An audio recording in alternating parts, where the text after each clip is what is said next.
Hey everyone, glad to have you here. I am recording this so that we can upload this, but we would love for this to be an engagement opportunity. So if you can have your camera on, love to see all your faces.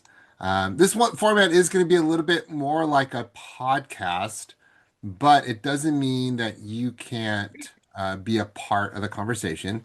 So at any point, if you have some questions or thoughts, love to have you put that into the chat box as well. But most importantly is this is for you. And for those of you that took the time to be here, I think what's most important is that you get to benefit from that opportunity. So, um, yeah, Nozomi, any thoughts, questions on that? And before No, I we officially just, started? yeah, well, welcome everyone. Great to see all of you here, see your names.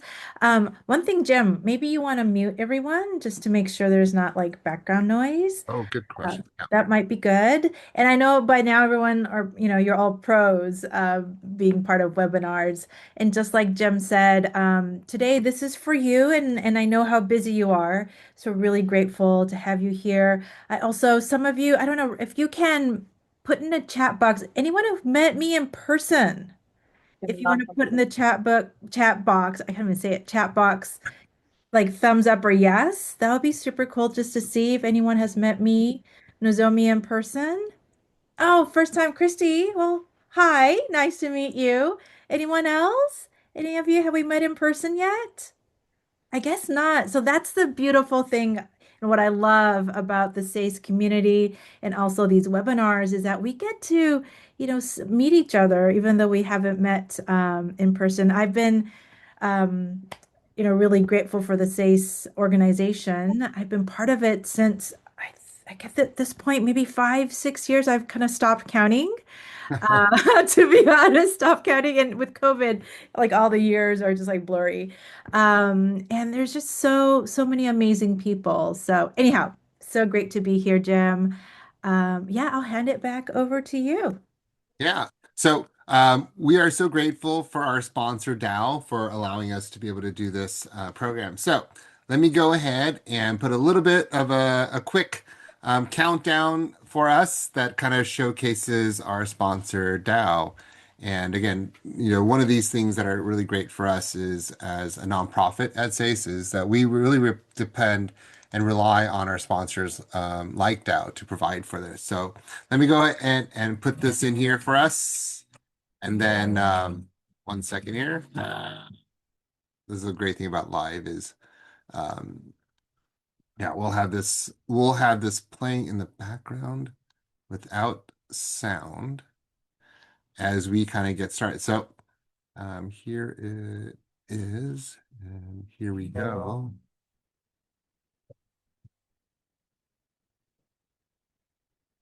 All right, there you go. Can you see it, Nozomi? Awesome. So here's our sponsor now. I didn't want us to wait the 5 minutes before we get started, but I do want to give some thanks and some kudos for Dow for being a part of this conversation. And while it's playing in the background, I thought it'd be great, Nozomi, to kind of give us a little bit more of your background. I'll tell you what I know and to kind of sync up for this. I know you've got a beautiful dog that may come in and visit every once in a while. And then, but secondly, Japanese American, you live out in the East Coast on the Atlanta side of things. But I don't really honestly know much more about like how did you get into this world of training? Like, tell me more about your life. Yeah, yeah. Well, thank you. You shared all the important things. So I think you got it. So yes, just like Jim said, I have a huge dog. He's a Great Pyrenees mix. He's about 80 pounds. He's on the small side for his breed. And actually he's napping right here. So if you see something coming up, it's a real dog that is going to be showing his face. But yeah, my name is Nozomi Morgan. I'm the CEO of Michiki Morgan Worldwide. We are a global leadership uh, development company. So, as a company, we provide executive coaching, training, consulting work. And we work with global companies like yours, like a lot of like Dow and like a lot of you work for. and really focus on like the intercultural intelligence. How do you work effectively and efficiently together when you don't share the same space, the same cultural background? So that's really the area of work that we do. And how did I get into this? So that's a long story. But I actually, my background's in corporate, and I did not start out doing coaching or leadership development at all. My background actually is in marketing and strategy. But as Jim said, I'm originally from Japan, and I'll get back to how I got here. Originally from Japan, born in Japan, and my father's work brought us to the US. And my first place that I remember living was in Seattle, Washington. I wonder, anyone in the group from Seattle? If you are, put in the chat box, Seattle, because I know there's typically in the SASE community, there's people from Seattle. So if you are, I'd love to see you if you can represent.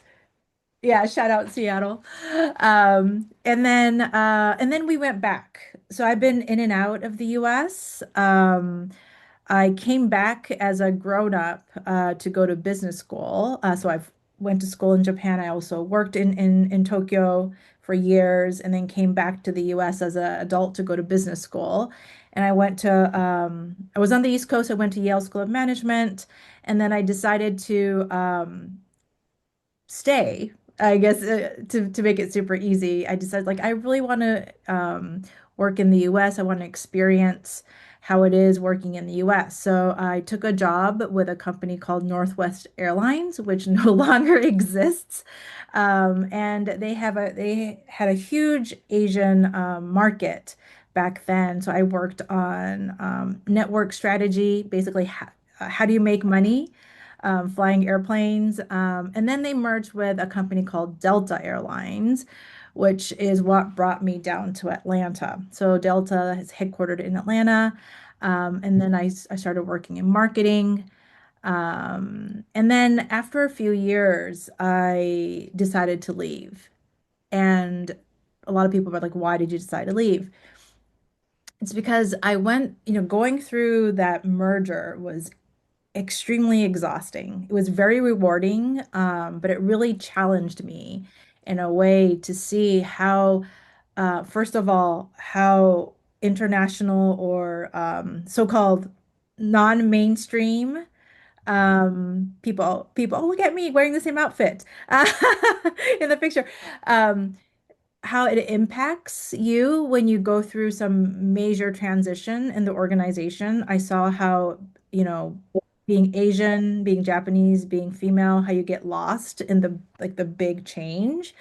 I also saw great leaders and not so great leaders. I saw how when two big companies merge together, like the dominant culture and then the one that gets dominated, like all of that really opened my eyes to wow, at the end of the day, it doesn't matter how big the company is, it really comes down to the people, like how great the leaders are, because that you can see teams that are flourishing, teams that are not, had a lot to do with how the top leader navigated through those changes. And that really opened my mind to coaching. And I decided at that time I really want to become a coach. So Mm. I decided to leave the corporate world and started coaching training. And that was 14 years ago. And so, yeah, it's been a while, but that's my journey to becoming a coach, a consultant, and a facilitator. Now, as a company, we have over 30 coaches, facilitators all around the world, primarily in North America, but all around the world. And we serve global companies. And yeah, I couldn't be happier. I'm really uh, feel so honored to do this work and working with SACE, being one of the trainers and being one of the part of the community. And it's so wonderful to meet each of you whenever I have the chance in person at the conferences and virtual conferences as well. I hope that answered, got a little bit long. Yeah, that, That's who that's a I really am. thank you. And I'm going to pull out some stuff, Nozomi, from Yeah. your conversation is your background's marketing. Yep. You have a Japanese heritage, Yep. and there's a lot of things that you talked about, like standing out. What would you say, as people in the audience here are more um, looking at the names, right? I can't say everyone, but they don't seem to be, they come from immigrant backgrounds, for the Yep. most part, maybe first or second generation, as Yep. well as things that you don't know that you don't know in navigating through a career, especially with a large corporation like Northwest Airlines or even Delta that Yeah. is consistent. Like, what is something as an employee of a large corporation in America would you say is a resounding theme that you've seen? Oh my gosh, how much time do we have for this? So I'm the first generation, right? So I came, it was by myself. And so I grew up growing up in Japan, um basically doing what was told and doing it really well. So Mm, that typical, head down, work hard mentality. That's how I got through business school. That's how I got through my first job in the US and everything. But what I realized quickly looking around, there were classmates or people who joined the company at the same time that were rising up very quickly, mm, right? Were the ones that were not head down just working. They're the ones that did stand out.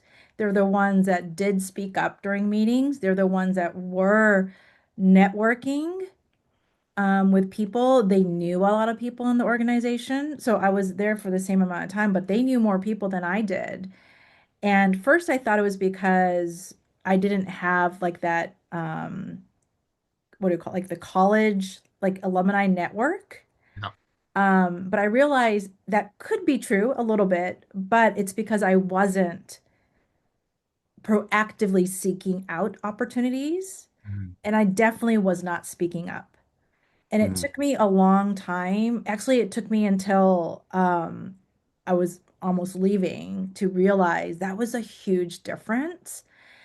And it's easier to look back and be like, oh, I should have done that. But I also know, and that's why I'm so passionate about this work and also speaking about this topic today, when you're in the middle of it, right, it's so hard to see that because mm, you're doing everything you can that you mm. know. And I think that's why it's so important for all of you. And I just commend you for being here, is because, it's hard. No one really tells you that when you're like your team member may not tell you, or maybe your boss might say something in your performance reviews, but sometimes it doesn't stick because you're like, well, I'm so busy doing my work. Like, I don't have time for that. Yeah. Right. So, but I see now it's not that I don't have time for it. I wasn't making time for that. I wasn't prioritizing that. I was prioritizing on the wrong thing. So I'm going to touch on some of the things from my experience, and then Nozomi, since you're an amazing coach and trainer, you can Yeah. maybe pull out things that you've seen other people resonate Yeah. on with that Yeah. topic. Okay. And then again, please, if you're in the room, feel free to throw things in chat, raise Yeah. your hand. We have a virtual hand that you can raise to share your thoughts or ask questions on. But I'm thinking about, okay, um, I have to be diligent. I have to work hard because emphasized for me was pretty much not grades are everything, but grades are very important. And Hmm. so I think a little bit was, if I had to look back, the struggle was a little harder for me to get good grades because I felt like I had to things didn't come as naturally for me to understand things. Because even though I lived in the US my whole life. My parents didn't speak English as well, so I was a little bit stunted in language, but conceptually, and I think context of a lot of things I learned did not make sense. If you think about word problems for math, I could do the math okay, but I didn't understand why did this person have this situation occur. And so therefore it was a little bit harder. So the cognitive load, I think, for me was a little bit more difficult. And so then I am just trying to keep up with everybody else and chase them. And I think in my mindset when I'm going through college, I even remember I'm just doing my grades, and then all of a sudden these people are talking about like you got to join like a club or you got to go do an internship, and I didn't understand why people would do an internship because why would you want to work for free, right? And then so that was like just weird, and people are like because you got to meet people and it's gonna put on your resume, and I was like, oh, okay. So here I am trying to follow other people. And I didn't have a playbook, but I was just kind of blindly going forward. And then I get this job. But guess what I'm doing? I'm doing the same thing over and over again, partly because like my parents didn't go through the system, so they didn't understand what to do. And then so therefore, like I'm just trying to make it up as I go along. And then now here I am at work with that type of a mindset. And what I think I'm taking away from this also is like at some point you got to work on your career, not just in your job. And Yeah. so that's where I'm distilling out from you is like, what percent of time are we spending on just doing our job and doing the work, which is great for the company. And it's probably good for each one of us as employees because it's like we're learning skills, we're doing things. But I think it's almost at the point where like the company gives us work to do and we're just being responsible for it versus if we're working on our careers, I have a goal for what kind of career I want. I have a goal of what I want to do. And then I am asking the company to give me the type of work that will help me to get to where I want to go. So I'm actually Mm. working on my career as I'm doing my job versus Yeah. doing my job. Anyways, Oh, I just barked yeah. out a lot, but like, I love that. I love that how you say work on your career, not work on your job. So I think what you're pointing out is actually that each of us, in order to really go further, is that you have to have a vision for your life, a vision for your career. And that's what I see going back to if I pull out from my experience working with a lot of so-called like Asian leaders and STEM leaders, is a lot of them focus almost solely on how do they do well in the current job, and they're not looking ahead of what they want, who do they want to become. yeah, So that's where going back to kind of because depending, so I when it comes to vision or goal, let's just use it interchangeably for the sake of today's discussion. What the importance is really knowing right where your end goal is. When I say end goal, let's say like 5, 10 years or something like yeah, it could be in three in today's world. But right, if that's the top of the mountain, there's like 100 and millions of ways to get there. yeah, So really knowing how to get there is doesn't really matter. What's really important is where you want to go. And a lot of times that's not clear. Sometimes they're only thinking about, I just want to get promoted. yeah, That's not, well, okay, but there's so many different ways you can get promoted, or there's different types of promotion. So then it's really important, like, okay, who do I want to become? What type of work do I want to do? Like, the more and more clear that is, the better. Because especially in, this is something I feel from my clients, is that there's so many roles, titles that did not exist 5, 10 years ago that yeah, exist now, right? And which means there's going to be a lot of roles and titles that won't be there for you 5 years from now. So it really doesn't make any sense chasing that title and role. yeah, It makes more sense of thinking about what type of work that you want to do, what type of impact you want to make, what type of leader do you want to become, because that will pull you up, really elevate you in looking at things in a different way. Going back to once you know that, then you can prioritize, okay, in order to get there, what do I need to do? Who do I need to be associated with? Which circle do I need to be in? There's that great saying about the 5 people that you're with is the average is what is who you are, something like yeah. that, right? So if you want You're to the average of the 5 people that, couple of who you're with, right? So if you want to be elevated, you can't be with the same people you are right now. You got to elevate and be up here. And those are things when you're too focused on the work doing well on your work, you lose sight of that. And typically I hear, well, I'll do that once I do well here. It's yeah, too late. Or that then it will never come. So you always have to look ahead. But what that means is that I think that's where sometimes the challenge, especially people in STEM, that I see is that, you really want like almost that perfectionist symptoms that we have is that, oh, but I really want to do well here. I need to make sure it's right. Right is not actually the best way to go. Yeah. Sometimes good enough. And also, again, depending on where you want to be, do you need to do 120 or is 100 good enough? And instead of, should you do other things? So it is a mindset shift. I think someone might have talked about that, I think in the chat. But Yeah. Christy was mentioning it yeah, fuels the future, right? So, you really have to shift that. yeah. Um, and but I understand also, again, a lot of times when I do coaching, it comes back to, but I don't have time. Yeah. I just don't have time. And So, yeah, so let me like recap some yeah, like yeah. things that we might have heard. But like so like I think you're landing on perfection is the enemy of good. That's a common quote Mhm. that I heard. So Yeah, like to perfect everything, you're not going to do anything good. And at the same time, we can't predict the future. So like we might be scaling out to be perfect on something, but by then the time changes. So if we yeah, focus too much on what we do and our identity is by what we do, then we lose our identity in something that can get obsolete in a way, yeah, right? yeah, So, but if our identity is rooted on like, hey, I have the ability of this skill, or I have the ability of this type of leadership, people want to be with me, is what I think about. People want to be with me, people want to work with me, and I have the ability to think and create things that other people don't have, then you become a unique asset of contribution, right? yes. So I think that's the key word is a uniqueness. And Hmm. that leads to kind of authenticity. Other words, it could be strength.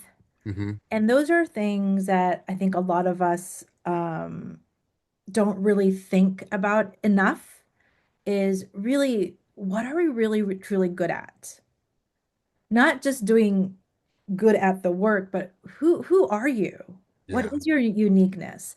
So I have a great example. This is not my client. This is someone that when I joined the company after business school. So he went to the same business school. He was a year ahead of me, I think, a year or two ahead of me. So he actually was the one who recruited me into Northwest Airlines. Mhm. So again, 2 years ahead of me.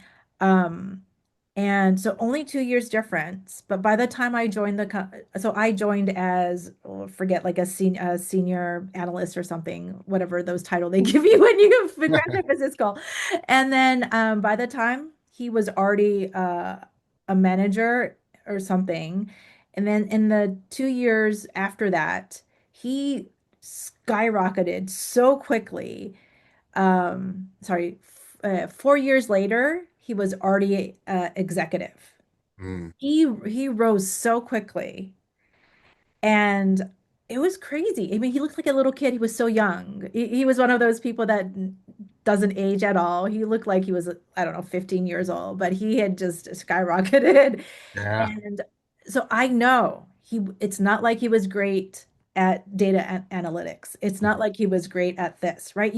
That's not what it was. He had an edge, he had an opinion, and he talked to the executives constantly. I saw him always talking to them. So people knew who he was. People knew his voice. And I bet, I mean, looking back, I don't think a lot of people they might have known me and it's like, oh, she's a nice girl, nice person. But what is Nozomi, like, what is she about? What does she stand for? I bet back then they didn't know. Um, Well, it's trust, right? So like, um, I use this story of if my manager has to come find me, but in order to know I was the right person to hand the keys to a project over to, yeah, by doing metrics and evaluating, that's a lot of work. And I don't know if my managers are going to spend the time extra to evaluate, like how I buy a car. Maybe it might be like, do I want this car or that car? And I like do a full rundown. I'll spend an hour like creating a spreadsheet, cost of ownership, maintenance records, reliability, and just pull the trigger. I have too much to do. So if I have to like, okay, well, what's the difference between Christy and John V to do this role? I'm not going to do that. But you know who's always at my desk is John V. John V Right. keeps walking in my room, and John V just asked me how my weekend was, and I've got this thing on my mind, and I just want to unload it. And John V's like good enough. Again, John V, I don't know you, and I'm not saying that you're not great, but it just because John V's always in my room. I'm not gonna like pat. I'm not gonna give. It's not that I'm like, oh, Christie's better, but I'm gonna give it to John. It's like I just want this off my plate. And if it's good enough, that's great. And I trust John V's gonna do a good job. And if John V mess up because I trust John V, I can go to John V and say, hey, John V, that's not what we're looking for. And John V's not gonna be so perfectionistic in a way and have sometimes those responses that are a little bit more difficult to work with versus like, maybe me, whereas like I was so idealistic and how ought to be, and I'm so perfectionistic. And then sometimes like me driving for it to be, and this is the number one thing I coach managers that need to work on is like they want it to be so good that nobody else can do a better job than them. Like Yeah. nobody wants to work with them in that way, right? Yeah, yeah, yeah.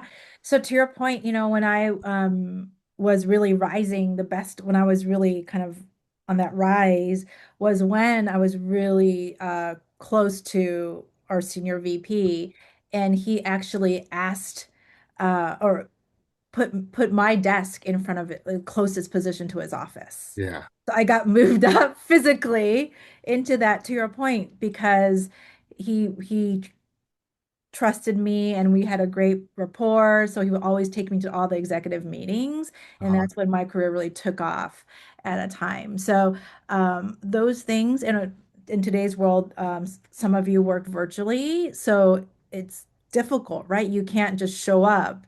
So you actually have to be very strategic. You have to still, even the virtual world, have to find a way in remote work. How do you do that? Um, but it starts with, right? Of course, you have to do well in what you can't be, bad at what you do. But once you get to good enough, then you really have to, you know, spend your time and your priority, your energy in a different way. Um, and Jim, when it comes to at the conference, at Lotus conference, talking about like executive confidence. So that's one of the themes I'm going to talk about. Um, Executive confidence does not actually come from knowing that I know it all. mhm. Because, and let me say, like 20, 30 years ago, that could have been the case. Executive confidence came from, I've done this, I know I can do it well. No one can beat me with this because I've already done it and I have, success cases. In today's world, most of the problems that you deal with are something you haven't dealt with.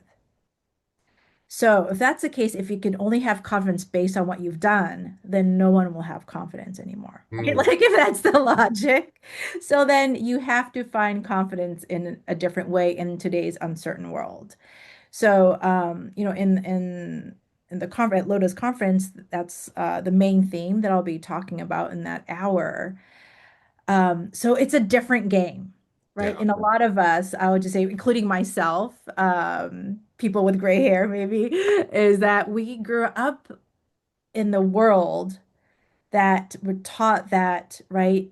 They say fake it till you make it, but a lot of the confidence came from that we knew what we did, that we knew we can do it well. Like we've done it before, so we know we can do it. Mhm. So that's a huge mindset shift in today's world. Well, like no one grew up with AI, Right. right? None of us are that young. Um, I mean, talking about like remote work too, right? We didn't grow up, like our careers may or may not have started out that way. So there's so many things that are different, and there's like the war, the this, like all of this, there's so many factors. Like there's no answers. So if you are waiting until you feel confident, after waiting to have the answers to feel confident, that's never going to happen, would be Mhm. my honest Yeah. answer. So good news, bad news. That is a true answer. So yeah, if you want to know how, you can build that executive confidence, yeah, please make sure you show up because I know it's going to be a very meaningful, not to say it because it's my session, but I think it's a really important topic to talk about today. Well, I want to dig into that then, Yeah, like since yeah, you brought sure. it up. Yeah, And, I put in the chat box your talk and what you're going to talk about at Lotus. You are speaking specifically in the track for director levels. What I would say that these are people managers of people managers. So there's two levels of direct reporting as well as above. But let's go through this a little bit when it comes to understanding self-confidence, yeah, because on SACE, like we believe this is a core competency that everybody has to have. And since we have a wide variety of career bands here, I thought it might be good for us to go over for each one of them, like what that might look like. So, for example, having self-confidence, just to define it, and I'll put this in the box, is it takes some experience, but it's also like if you have a track history of doing things well, then the reality is the next thing you're going to do, you'll probably do a good job of it, right? And you don't have to start guessing yourself. Like, so for example, like Toyotas tend to make great cars.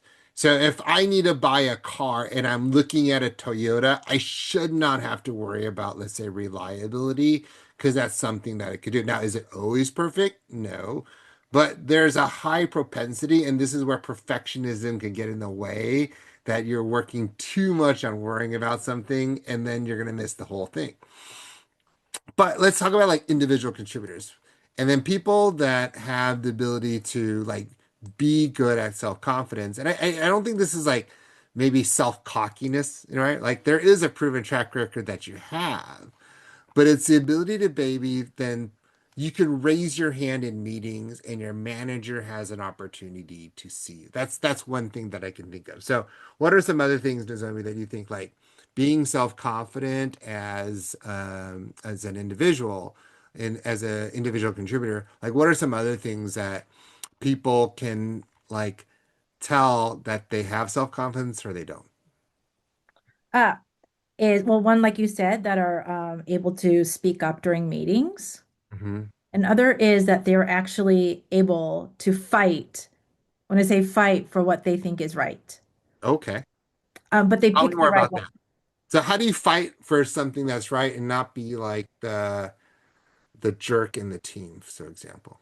So that's when you're really listening to others too. So actually, it's two sides of the same coin. Is that one when you really believe in something and you think it's right. You're not saying it right because you want to be right.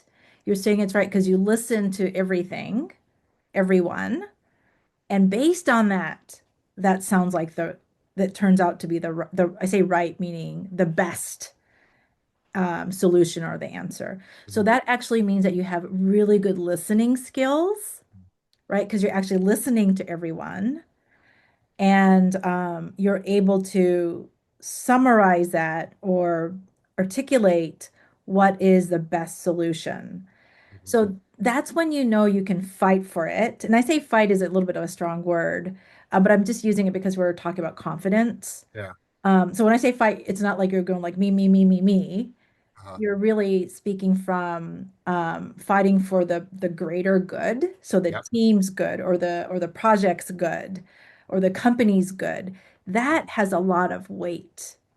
But that in order to do that, you have to be able to listen to what other people are saying Hmm. and not just focus too much on what you are saying, which I think is when for if I just talk about the other side, people that are insecure often are too much in their head Hmm. and they're so worried about what they're going to say and what other people are going to say. So they're also already thinking ahead how to defend themselves. Hmm. It's hard for them to hear what other people are really saying, not just the words, but beyond, okay, what does that really mean? Maybe the words say this, but what are the really needs? What are they really truly wanting? Right? Hmm. That kind of full body listening, not just Yeah. the words. Um, so that's what I mean by can be when you're able to fight in that way, you know you have self-confidence because it's something that you're fully present in that moment Yeah. and you're not afraid because it doesn't come from guesswork, right? You have the data is in this room and you're just taking from it and you're just working off of that. So I like to hear, like from what you're saying, or I'm hearing from what you say, is that there's a little bit of this ability for you to um, make a choice and make a decision, and you don't have so many doubts in your head of whether you're making the right decision or not. So maybe Right. you feel confident out of the 20 different choices that you're pondering about, but it can come off like you don't have confidence because you can't just pick one in a way. And that's where perfectionism can maybe get in the way. Yeah, exactly. I love how, yeah, exactly. When you connect those two, right? When you're um stuck in that perfectionism mode, Mhm. to your point, right? There's too many options. You're like, oh, is it this one? Oh, but if I look at this, it might be this one, it might be this one, it might be that one. And you basically are what do you call it? Analysis paralysis. Yeah, And you can't make decisions, and not making decision is a decision as well. yeah, But it's better to proactively make the decision than reactively making the decision because, right, reactively make decision looks like you're not doing anything hmm because that's what it basically is because you couldn't make the decision. But by not making the decision, you're making the decision not to do whatever it is. I know this is like going in No, circles. no, but it's true, right? And then so as an individual contributor, you may feel like you're not able to allow other people to follow you clearly because you're not Right, also because you don't know in what, your direction. yeah, no one knows what you're thinking. And Yeah, I think that's the biggest challenge with people that are not, that don't feel visible yeah. is because they're actually, yeah, because they're not voicing, they're not showing up fully. hmm Because they're so too much in their head Yep. and they're really not full body present. And Yes. and some people might think, oh, but no one will notice the difference. Trust me, they do. You do. And I think you notice too. You feel smaller. And I know this because I went through this myself when I ultimately left corporate, was a combination of burning out my actually complete burnout from corporate. Mhm. And when I was in that process, I can feel myself getting smaller and smaller and getting more and more confused. Like I didn't know what my opinion was anymore. I didn't know what I was, not that I didn't know what I was doing, like I'm the exact same person, but somehow I just couldn't function as well. I couldn't think as clearly because there's too many competing ideas and voices. And I was like, if I speak up in the meeting, if I say the wrong thing, would they think that I'm stupid or would that be the wrong or the stupid thing to say? Or did someone already say that before? And because I was talking so much in my head, then I lose what's going on in the meeting too. And now I know that's what was happening, but at that moment, I didn't realize that. It's incredible how we could get so consumed with our own conversation in our head. Yeah, and that's where again you start working in the work more, and you're not spending enough time to then have leftover capacity to work on your career, right? Yeah, And you're building the exactly. relationship versus you're working too much on focusing on execution would be the Yeah. Well, I was too afraid. I'll just use my example.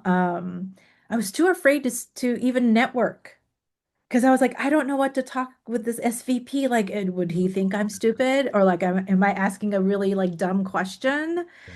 Too much going on and always thinking of what's intelligent things that, oh, I need to look up or I need to, look things up and before I speak up. And then of course, well, then I won't go to meetings or I won't go up to him or her or whoever, right? Because again, just being afraid of being myself and just asking, I could have just asked like how's your family? I didn't have to look that up, But it's so silly or just asking how was your trip, your spring vacation.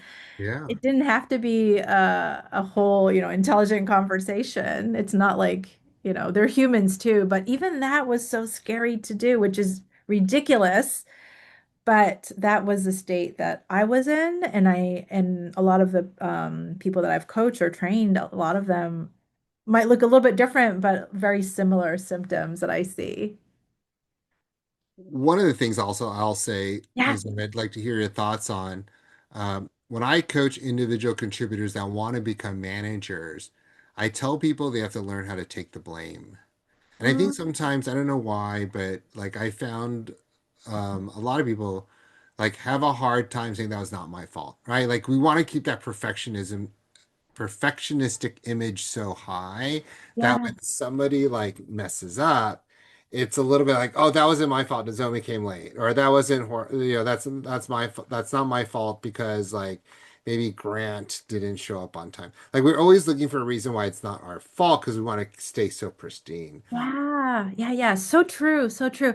And I think that kind of connects with a little bit what I was sharing about right, not being able to really hear what's going on Yeah. because you're so, like you said, consumed with your own self to preserve my own Yeah. self that we think like, oh my gosh, I don't want to be like the not so good one, Yes. when actually that's the smarter or the right thing to do at that moment.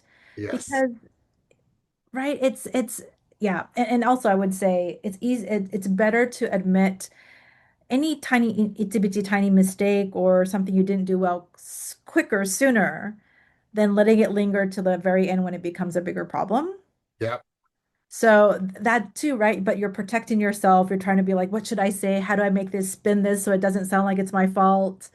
Like Yeah. all this silly, stupid things that we do and waste our time and energy on that when we could have spent that energy and time on the priorities, right? Doing more strategic work, networking, almost even also enjoying life, you know?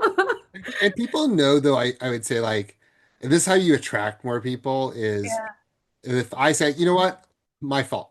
Let me see, let me, and I always think in my mind, how was it my fault? That's my number one thing that I try to Mhm. do is like, what could I have done? Yeah. Sure, like it's not 100% my fault, but if I look for the 1% why it's my fault and I say like, hey, Nozomi, my bad. Like I totally should have the foresight to see that this would have happened. Yeah. Then you'll have more confidence in me because of my self-confidence in myself that you'll ironically or paradoxically give me more Yeah. responsibility because Yeah. I want to give something to somebody that's willing to take responsibility versus someone that's shunning responsibility away. Yeah. Yeah. Yeah. Yeah. So And true. so, yeah, so as Mhm. we're trying to become, let's say, promoted as a manager, like the director is looking at somebody on their team that is willing to accept blame and see. And this is where then I think also provides like, we didn't talk about this, but like I think when you're focused too much on your work, it's more like fixed mindset because you're fixed on specific Mhm. goals. But a growth mindset is now saying like, how is all this helping towards a greater goal? And you're willing to accept whatever happens your way as a learning opportunity. Yeah. Yes, 100%. I love what you said. Um, and that growth mindset also, um, it just shifts the way you see the world, right? Mhm. Just like you shared so beautifully, and it really speaks to who you are, Jim, of, what did I do wrong? Like, what could I've done better? Yeah. Right? Because at the end of the day, we can only control ourselves. We can only better ourselves. And when something happens, it's never one person's 100% one person's fault. It's all of us, right? We're all part of it. So this when we can focus on how can I do better, how can we do better, then it's a forward looking instead of backward looking. Yeah. And that's huge. Again, going backwards doesn't help, right? It's a waste of energy. So you want to go forward. And if you can if take the blame, take the fault feels kind of doesn't feel good for you, you can just say it's just take accountability, right? Take responsibility. And so if I had part of it, to say I had part of it. And if you truly didn't have any part of it, of course, you don't have to say so. We're not forcing you to say something you haven't done. But being able to be honest and transparent, like those are key words that I see over and over again when it comes to leadership development and what leaders, like senior leaders, want from their up and coming leaders are like accountability, transparency, honesty, like authenticity, right? So, you know, it's easier said than done. So covering up your mistake is not one of them. I guess to make it super Yeah. simple, right? So, Or even if like I've said this a few yeah. times to my managers where I've said like, you know what? Like I don't know what happened in that outcome and I can't see what I could have done differently, but that's my fault. Like Hmm. I should have had better foresight. And so like how do you think I could have better done this? Because I want to see how this was my fault. Yeah, And yeah, like yeah. that was like probably one of the best things like my mentor taught me is you will hear what your manager wants to see from you in this situation and what's their pet peeve. And like you will be given more favor if you're able to understand their language in that way. And so Yeah. I really had a chance like grow. And I see things that are my fault that I never did before. And that's the only way I think that I've been successful in like building businesses and like growing companies in my career, which is why people have always wanted to hire me because like Jim, you'll take the blame. Fine, I want you on my team. Nobody wants to take the blame in that way, you know? Yeah. Well, what I hear from you through that is two themes that which I love. So I'm so of course Jim would bring this up.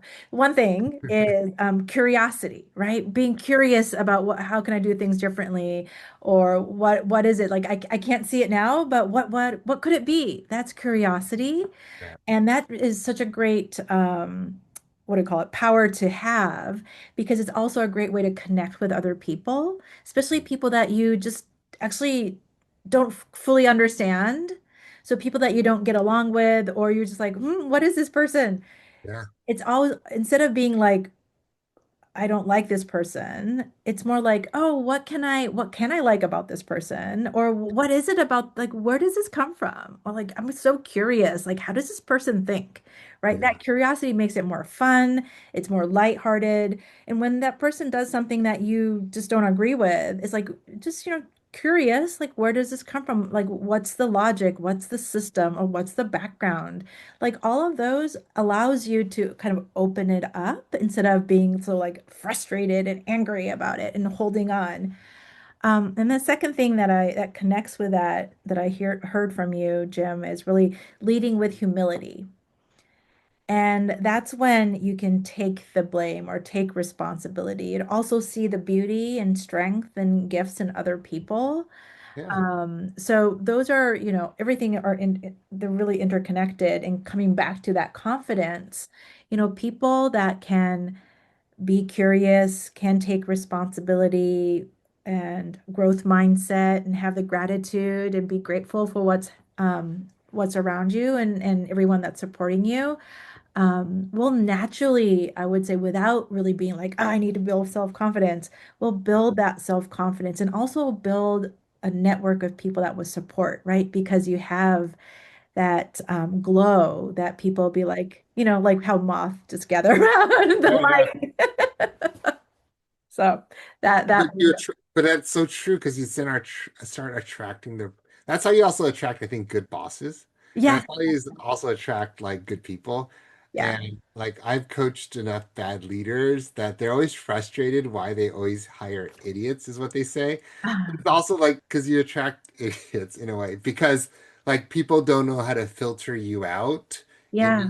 the like, or you don't know how to filter them out in the interviews as well. So it's almost like people Mhm. that don't know what good leadership looks like, they're going to constantly select bad leaders in their way. And so, Yeah. interestingly enough, as I was coaching this business manager, and he got better, his turnover rate was like 3 to 6 months for a lot of employees, and then slowly as he got better, these people started staying like a year and a half, and now he's got someone that's 3 years long. I'm like, that's awesome, and they're better people, and he Mhm. doesn't like have to keep paying them more money to keep them because they're right. People, I think sometimes believe money makes bad jobs better. It doesn't. Mhm. Yeah, yeah. Well, bad managers to stay with bad managers better, I guess, in this case. Yeah. Yeah. Well, we have to wrap up a few things for the diehards that have stayed here, and is we've got the Lotus conference coming up, and in this conference, I wanted to share that the goal of this conference is really to do three things, and you'll see this in the link that I put in earlier. I'll re put it in the chat box, and this is a link to the conference, but more specifically on Nozomi's track, but you can backtrack out of it, is three things that I wanted to do. Number one is I wanted to create a space that was available and accessible by people like around the country or even around the world, because our in-person conferences like we do at STEM Connect, last year that we did in Pittsburgh and this year that's coming up in Seattle is not always available for people because travel budgets and things like that might be hard. So this was acceptable.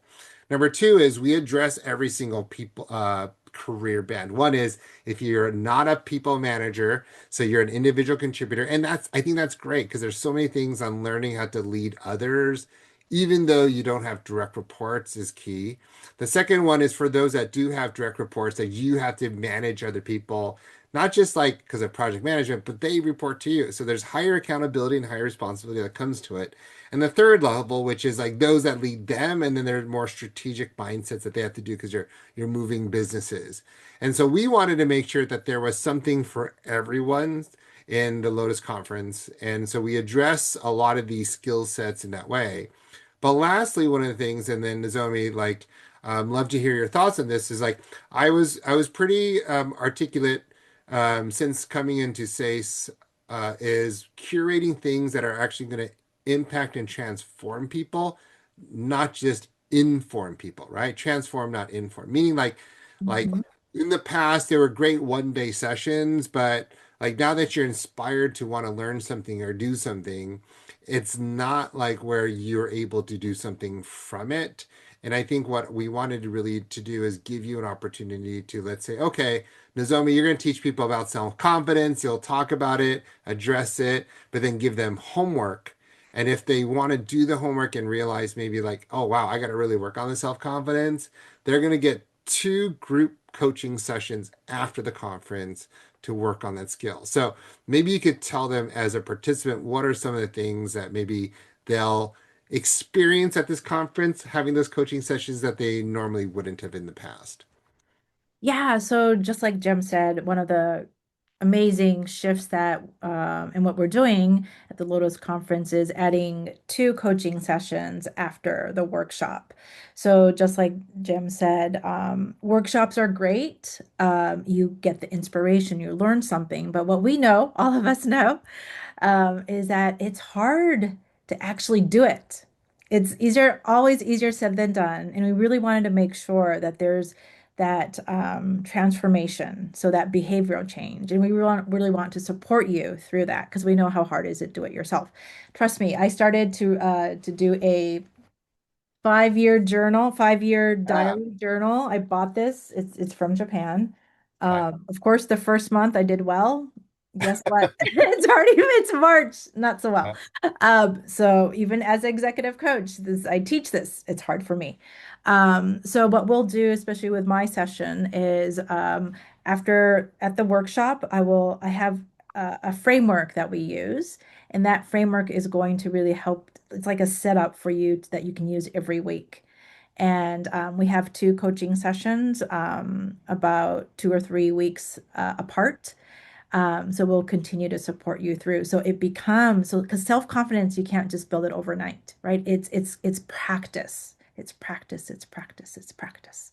Yeah. You can master it. So we'll help you with that framework and the tools too, so you can practice and you'll do it together with an amazing group. So you don't feel alone because trust me, you're not alone. And this is so much more fun and connecting with other people that have that similar challenge and want to grow in the same direction is so much fun. So that's what you'll get when you join. That's awesome. And I do like want people at the end, right, to like not be the same when they came in. And you may not be like again a master of the skill, but you'll start realizing, oh, I think this is good. Like I think I have confidence to keep going. Or you might be like, wow, like I thought I was pretty bad or I'm really bad. And not in a demeaning way, but then now you have self-awareness of like something that you need to really build and also understand like maybe that's why I'm feeling this way, or maybe these are some of the challenges I'm facing because I haven't worked on this skill. And that's really what we want to do is help you to have more drive and control of your own careers in that way. So lastly, I'm going to plug in something for people in general. We're always looking for volunteers. And one of the things that we're doing at SACE, because leadership development and skill set development is so important to us, is the ability for each one of you to feel like when you join SACE as a volunteer, you're not just helping other people to succeed, but we're also going to invest in you. So all of our volunteers have access to various abilities to be able to join programs, but also volunteer for programs. So we do want to encourage you to sign up. So if you want to become a volunteer, please look at ways to like serve and to help. And if you want to volunteer, I'll put a link in the chat box as well, but it's in our website. It's saceconnect.org/volunteer. And for STEM Connect, the conference that's coming up, you could use this as a way to say, hey, I want to be a part of STEM Connect's volunteer. You'll get access to the conference and also access some training. And it doesn't matter where you are in your career band. We are looking for volunteers at all level. And then next, I do want to encourage each one of you to like reach out to me. If you have questions, Jim, there was something that was said here. I love it. I want to know more about it. Please reach out to me and you'll see my email. I'm going to throw it up here at Jim Lee at .saceconnect, jim.lee at saceconnect.org. Ask me questions. Whatever you have, feel free to let me know. And I think that would be great. But going back to Catherine asked a question, is it going to be a cheaper rate for those attending virtually or the main session only and then main session plus group coaching sessions? Unfortunately, no. And the reason why, Catherine, we can't do that is because number one, logistically, it makes it incrementally really hard for us to have those different type of tickets to manage, as well as the ability to control them in a way. And we at Stace don't have the staff capacity to be able to do so.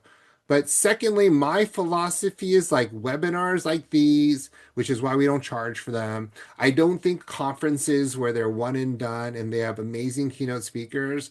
I really don't think they're worth anything, which is why I'm not opposed to recording them because I don't think it diminishes anything. If I don't provide you an ROI and you can't do more after attending something, which I don't think like webinars, you can do more, you just know more, but you can't do more, I don't think there's value, which is why a lot of the programming moving forward in SACE, you'll find there are group coaching sessions. We have cohorts available. We really want to drive impact, and that's where the money goes to. So Catherine, if you can't attend the main one, we'll have a lot of these like the main speaking sessions available for recording, but it's not going to be as impactful. So hey, that's why we record it, and it's there for you for free. But if you want transformation and you want impact and you want to be able to live your life and have a difference. And I think there's a huge ROI in it. I think $400 for this conference isn't a lot.